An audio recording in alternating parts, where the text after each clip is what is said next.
सुंदरम संस्था को बहुत बहुत आभारी हूँ संस्था का, खासकर ऐसे समय में जब भाषा के दुरुपयोग का अमृत काल चल रहा है।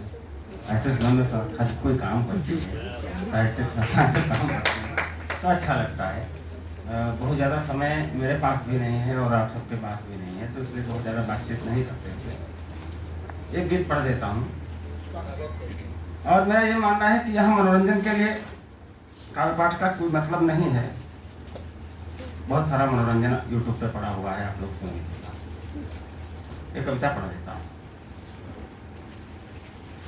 आत्मसंवाद की कविता है। आदरणीय पांडे जी ने बताया कि जब बांस के जंगल से हवा गुजरती है तो ऐसा लगता है जैसे बांसुरी बज रही है। मुझे लगता है कहीं ना कहीं इसीलिए बांस के जंगल को वेणुवन कहा गया। एक गीत पढ़ता हूँ आत्मसंवाद में। मैंने बहुत सारे गीत लिखे हैं जो मैंने खुद से, मेरे कवि ने मुझसे जो बात की है या मैंने जो अपने भीतर के कवि से बात की है, उसी भूमिका का एक गीत मैं पढ़ता हूँ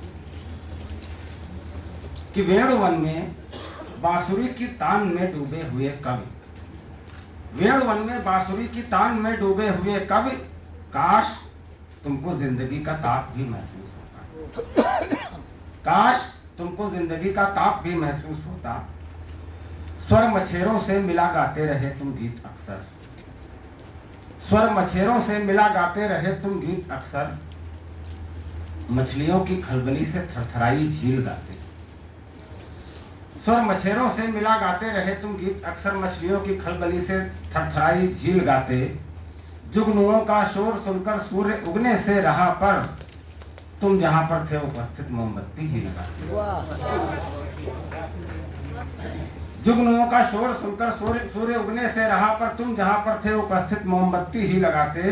नित्य सुख विस्तार के अभिमान में डूबे हुए कवि, काश तुमको अश्रु का आलाप भी महसूस होता, काश तुमको जिंदगी का ताप भी महसूस होता। अगला बंद पढ़ता हूँ कि दूर था पानी घड़े में कंकड़ों की खोज करते, दूर था पानी घड़े में कंकड़ों की खोज करते, तो पता चलता कि सचमुच प्यास का एहसास क्या है।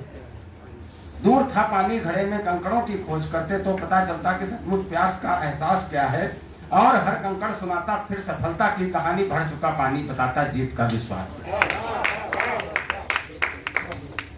खोखले सम्मान स्वागत गान में डूबे हुए कवि, काश तुमको अश्रु का आलाप भी महसूस होता, काश तुमको जिंदगी का ताप भी महसूस होता। अंतिम बंद पढ़ता हूँ गीता कि क्या जरूरत थी निवेदन नागकुल को भेजने की, क्या जरूरत थी निवेदन नागकुल को भेजने की, सोच लेते बस तुम्हारे भाग्य में चंदन नहीं। क्या जरूरत थी निवेदन नागकुल को भेजने की, सोच लेते बस तुम्हारे भाग्य में चंदन नहीं है। यह तुम्हारी कामना जो दूर से तुमको लुभाती, सिर्फ मायावी हिरन है वस्तुतः कंचन नहीं। यह तुम्हारी कामना जो दूर से तुमको लुभाती, सिर्फ मायावी हिरन है वस्तुतः कंचन नहीं है। देवताओं से मिले वरदान में डूबे हुए कवि, काश तुमको वंचितों का शाप भी महसूस होता, काश तुमको जिंदगी का ताप भी महसूस होता। एक दो तीन लाइन और पढ़ देता हूँ, पंक्तियाँ पढ़ देता हूँ। वो इसलिए बहुत ज़रूरी हो जाता है क्योंकि मैं आमतौर से सोशल मीडिया पे भी जो लिखता हूँ वो समय को रेखांकित करते हुए लिखता हूँ। सरकारी आदमी हूँ, बहुत मुखर नहीं हो पाता हर जगह, आप लोगों के बीच में होने की कोशिश कर रहा हूँ। नहीं ये ज़्यादा जरूरी लग रहा है करना। पक्ष चुनने का समय है, सो रहे हो जाग जाओ, पक्ष चुनने का समय है, सो रहे हो जाग जाओ, या समर में भाग लो या फिर समर से भाग जाओ।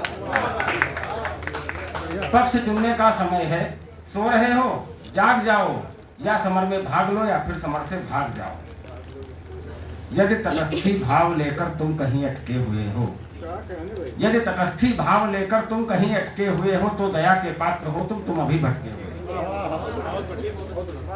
यदि तटस्थी भाव लेकर तुम कहीं अटके हुए हो, तो दया के पात्र हो तुम अभी भटके हुए हो। नाचती सर पर प्रलय है, सो रहे हो जाग जाओ, या समर में भाग लो या फिर समर से भाग जाओ। सभ्यता की इस नदी में आ गए घड़ियाल कितने, सभ्यता की इस नदी में आ गए घड़ियाल कितने, उम्र बीतेगी तुम्हारी तुम बुनोगे जाल कितने। सभ्यता की इस नदी में आ गए घड़ियाल कितने, उम्र बीतेगी तुम्हारी तुम बुनोगे जाल कितने। हर दिशा में मौन भय है, सो रहे हो जाग जाओ, या समर में भाग लो या फिर समझ से भाग जाओ। अंतिम बात कहना चाहता हूँ, हम सभी लोग जिस समय में जी रहे हैं, आने वाली पीढ़ियां निश्चित रूप से हमसे एक सवाल करेंगी। कई बार हम भी कहते हैं कि पिताजी जब लखनऊ में 20 रुपए स्क्वायर फीट प्लाट मिल रहा था तो आप काहे नहीं खरीद पाए। आने वाली पीढ़ियां हमारी भूमिका पर सवाल जरूर करेंगी। कल समय के प्रश्न भी होंगे हमारी भूमिका पर, कल समय के प्रश्न भी होंगे हमारी भूमिका पर। दे सकोगे क्या भला उत्तर उन्हें तुम मौन होकर। इसलिए अंतिम विनय है, सो रहे हो जाग जाओ या समझ में भाग ले जाते हो।